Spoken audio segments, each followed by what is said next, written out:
Passaremos os próximos 7 dias falando do propósito número 2. Você foi formado para fazer parte da família de Deus. Dia 15. Formado para fazer parte da família de Deus. Foi Deus que fez todas as coisas, e todas as coisas são para sua glória. Ele quis que muitos filhos compartilhassem sua glória. Hebreus capítulo 2, versículo 10. Vejam com que grande amor o Pai Celeste nos ama, pois Ele consente em que sejamos chamados seus filhos e verdadeiramente somos. 1 João capítulo 3, versículo 1. Você foi formado para fazer parte da família de Deus. Deus quer uma família e criou você para fazer parte dela. Esse é o segundo propósito de Deus para a sua vida, o qual foi planejado antes que você nascesse. Toda a Bíblia revela a história de Deus formando uma família que irá amá-lo, honrá-lo e reinar com ele para sempre. Ela diz: seu plano imutável sempre foi adotar-nos em sua família, conduzindo-nos a si mesmo por meio de Jesus Cristo. E isso lhe trouxe grande satisfação. Efésios capítulo 1, versículo 5. Deus é amor, por isso ele dá imenso valor aos relacionamentos. A própria natureza de Deus é relacional, pois ele identifica a si mesmo em termos familiares: Pai, Filho, Espírito Santo. A Trindade é um relacionamento de Deus consigo mesmo. É o padrão perfeito para uma relação harmoniosa e devemos estudar suas implicações. Deus sempre existiu vivenciando um relacionamento amoroso consigo mesmo. Logo, ele nunca esteve só. Ele não precisava de uma família, mas desejou uma. Então concebeu um plano que consistia em nos criar, adotar-nos em sua família e dividir conosco tudo o que possui. Isso dá a Deus um grande prazer. A Bíblia diz: foi para ele um dia feliz quando ele nos deu a nossa vida nova por meio da verdade da sua palavra e nos tornamos, por assim dizer, os primeiros filhos da sua nova família. Tiago, capítulo 1, versículo 18. Quando depositamos nossa fé em Cristo, Deus torna-se nosso Pai, nós nos tornamos seus filhos, outros cristãos tornam-se nossos irmãos e irmãs, e a Igreja torna-se nossa família espiritual. A família de Deus inclui todos os fiéis do passado, do presente e do futuro. Cada ser humano foi criado por Deus, mas nem todos são filhos dele. A única forma de ingressar na família do Senhor é nascendo novamente, dentro dela. Você se torna parte da família humana em seu primeiro nascimento e torna-se membro da família de Deus pelo segundo nascimento. Ele nos deu o privilégio de nascermos de novo, de modo que agora nós já somos membros da própria família de Deus. 1 Pedro capítulo 1, versículo 3 e ver também Romanos capítulo 8, versículos 15 e 16. O convite para fazermos parte da família de Deus é universal, mas há uma condição: a fé em Jesus. A Bíblia diz: todos vocês são filhos de Deus mediante a fé em Cristo Jesus. Isso está em Gálatas, capítulo 3, versículo 26. A família espiritual é mais importante que a biológica, porque durará para sempre. Nossa família terrena é uma dádiva maravilhosa de Deus, mas é temporária e frágil, sujeita ao rompimento pelo divórcio, pela distância, pela velhice e, inevitavelmente, pela morte. Já a família espiritual, nosso relacionamento com outros fiéis, irá perdurar por toda a eternidade. É um laço permanente e uma união muito mais forte que o parentesco de sangue. Sempre que Paulo parava para pensar no propósito eterno de Deus para todos nós, irrompia em louvores.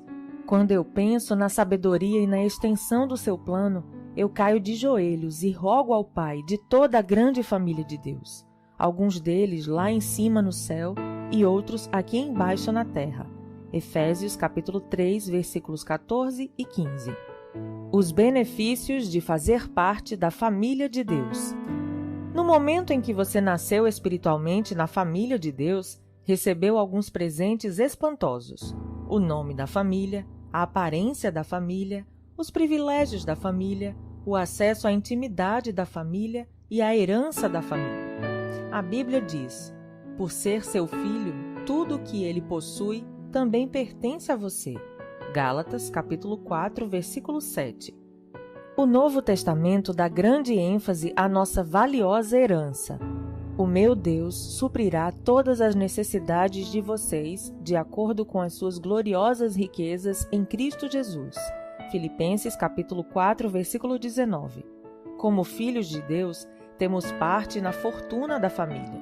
Aqui recebemos bondade, paciência, glória, sabedoria, graça, misericórdia e poder. Mas na eternidade iremos herdar ainda mais. Paulo disse: quero que vocês percebam quanto é rica e gloriosa a herança que ele tem dado a seu povo. Efésios capítulo 1, versículo 18. O que exatamente abrange essa herança? Primeiro, seremos levados deste mundo a fim de estar com Deus para sempre. 1 Tessalonicenses capítulo 4, versículo 17 e capítulo 5, versículo 10. Segundo, seremos completamente transformados para nos tornar como Cristo. 2 Coríntios capítulo 3, versículo 18 e 1 João capítulo 3, versículo 2. Terceiro, seremos livres de toda dor, sofrimento e morte. Apocalipse 21, versículo 4. Quarto, seremos recompensados e reassumiremos posições de trabalho. Mateus capítulo 25, versículos de 21 a 23. Marcos capítulo 9, versículo 41 e capítulo 10, versículo 30. 1 Coríntios capítulo 3, versículo 8 e Hebreus capítulo 10, versículo 35.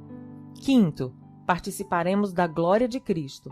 Romanos capítulo 8, versículo 17, Colossenses capítulo 3, versículo 4, 2 Tessalonicenses capítulo 2, versículo 14, 2 Timóteo capítulo 2, versículo 12 e 1 Pedro capítulo 5, versículo 1.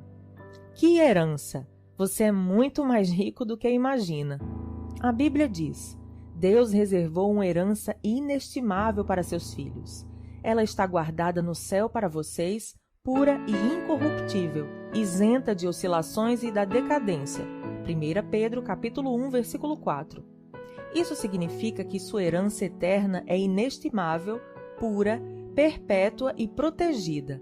Ninguém pode tirá-la de você. Ela não pode ser destruída pela guerra, por uma economia deficiente, nem por algum desastre natural. É por essa herança eterna, não pela aposentadoria, que você deve ansiar e se esforçar. Paulo diz: tudo o que fizerem, façam de todo o coração como para o Senhor e não para os homens, sabendo que receberão do Senhor a recompensa da herança. Colossenses capítulo 3, versículos 23 e 24.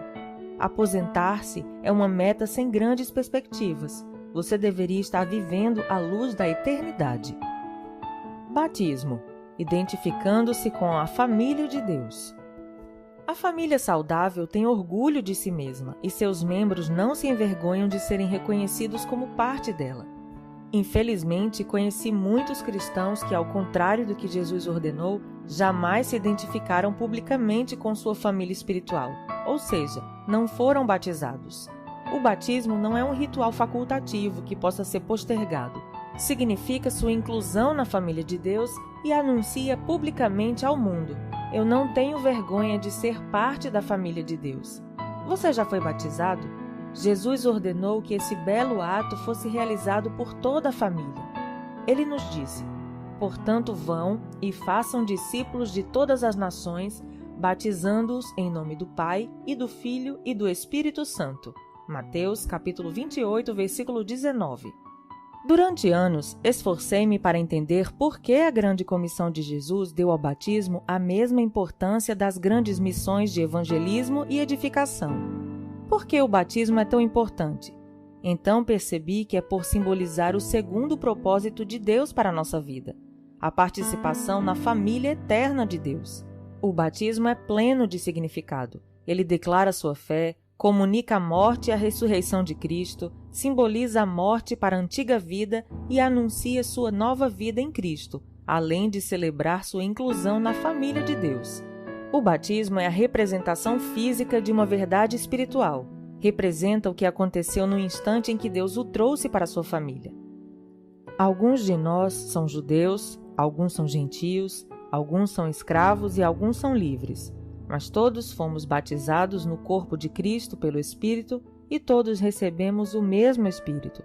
1 Coríntios, capítulo 12, versículo 13. O batismo não o torna membro da família de Deus. Somente a fé em Jesus Cristo faz isso. O batismo demonstra que você já faz parte da família de Deus, assim como a aliança de casamento é um lembrete visível de um compromisso íntimo, firmado no coração. É um ato de iniciação, não algo que você deva protelar até estar espiritualmente maduro. A única condição bíblica é crer. No Novo Testamento, as pessoas eram batizadas assim que criam. No Pentecoste, 3.000 pessoas foram batizadas no mesmo dia em que aceitaram Cristo. Em outro momento, um líder etíope foi batizado no mesmo instante em que se converteu.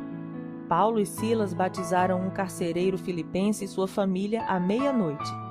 Não há nenhum caso de batismo adiado no Novo Testamento. Se você ainda não foi batizado como expressão de sua fé em Cristo, faça isso o mais rápido possível, como Jesus ordenou. O maior privilégio da vida. A Bíblia diz: Jesus e as pessoas que ele santificou pertencem todos à mesma família. Por isso, ele não se envergonha de chamá-los irmãos e irmãs. Hebreus capítulo 2, versículo 11. Deixe essa verdade maravilhosa entrar no seu coração. Você faz parte da família de Deus e pelo fato de Jesus tê-lo feito santo, Deus tem orgulho de você. As palavras de Jesus são inequívocas. E estendendo a mão para os discípulos, disse: Aqui estão minha mãe e meus irmãos, pois quem faz a vontade de meu Pai, que está nos céus, este é meu irmão, minha irmã e minha mãe. Mateus capítulo 12, versículos 49 e 50. Ser incluído na família de Deus é a maior honra e o maior privilégio que se pode receber. Não há nada que se compare. Sempre que você se sentir insignificante, desprezado ou inseguro, lembre-se daquele a quem você pertence. Dia 15. Pensando sobre meu propósito de vida. Tema para reflexão. Fui formado para pertencer à família de Deus. Versículo para memorizar. Seu plano imutável sempre foi adotar-nos em sua família, conduzindo-nos a si mesmo por meio de Jesus Cristo. Efésios capítulo 1, versículo 15. Pergunta para meditar. Como começar a tratar os outros cristãos como membros de minha família? Até o próximo áudio.